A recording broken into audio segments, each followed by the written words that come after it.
Chapter 12. What It Said on the Golden Ticket. Charlie burst through the front door, shouting, "Mother! Mother! Mother!" Mrs. Bucket was in the old grandparents' room, serving them their evening soup. "Mother!" yelled Charlie, rushing in on them like a hurricane. "Look, I've got it! Look, Mother, look! The last golden ticket, it's mine! I found some money in the street and I bought 2 bars of chocolate, and the second one had the golden ticket, and there were crowds of people all around me wanting to see it, and the shopkeeper rescued me, and I ran all the way home, and here I am. It's the 5th golden ticket, Mother, and I found it!" Mrs. Bucket simply stood and stared, while the 4 old grandparents, who were sitting up in bed balancing bowls of soup on their laps, all dropped their spoons with a clatter and froze against their pillows. For about 10 seconds there was absolute silence in the room. Nobody dared to speak or move. It was a magic moment. Then, very softly, Grandpa Joe said, "You're pulling our legs, Charlie, aren't you? You're having a little joke." "I'm not!" cried Charlie, rushing up to the bed, holding out the large and beautiful golden ticket for him to see. Grandpa Joe leaned forward and took a close look, his nose almost touching the ticket.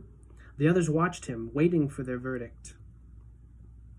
Then, very slowly, with a slow and marvelous grin spreading all over his face, Grandpa Joe lifted his head and looked straight at Charlie.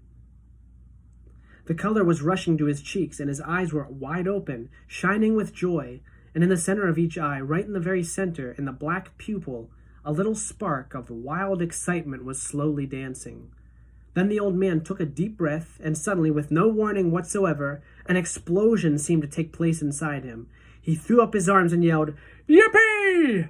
And at the same time, his long, bony body rose up out of the bed, and his bowl of soup went flying into the face of Grandma Josephine. And in one fantastic leap, this old fellow of 96 and a half, who hadn't been out of bed these last 20 years, jumped onto the floor and started doing a dance of victory in his pajamas.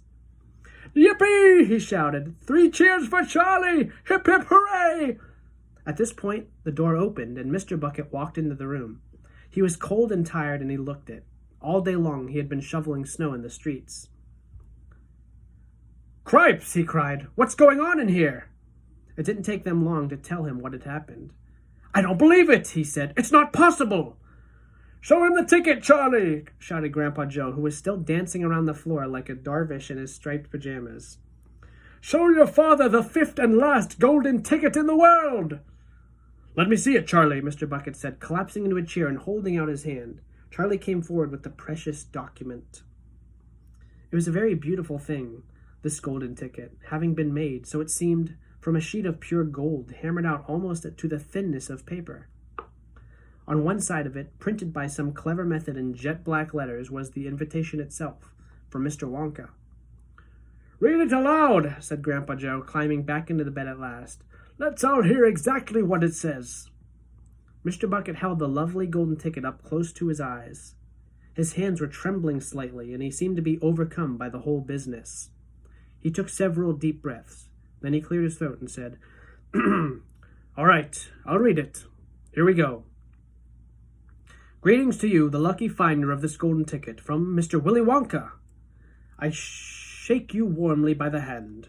Tremendous things are in store for you. Many wonderful surprises await you. For now, I do invite you to come to my factory to be my guest for 1 whole day, you and all the others who are lucky enough to find my golden tickets. I, Willy Wonka, will conduct you around the factory myself, showing you everything that there is to see, and afterwards, when it is time to leave, you will be escorted home by a procession of large trucks. These trucks, I can promise you, will be loaded with enough delicious eatables to last you and your entire household for many years. If at any time thereafter you should run out of supplies, you have only to come back to the factory and show this golden ticket, and I shall be happy to refill your cupboard with whatever you want. In this way you will be able to keep yourself supplied with the tasty morsels for the rest of your life.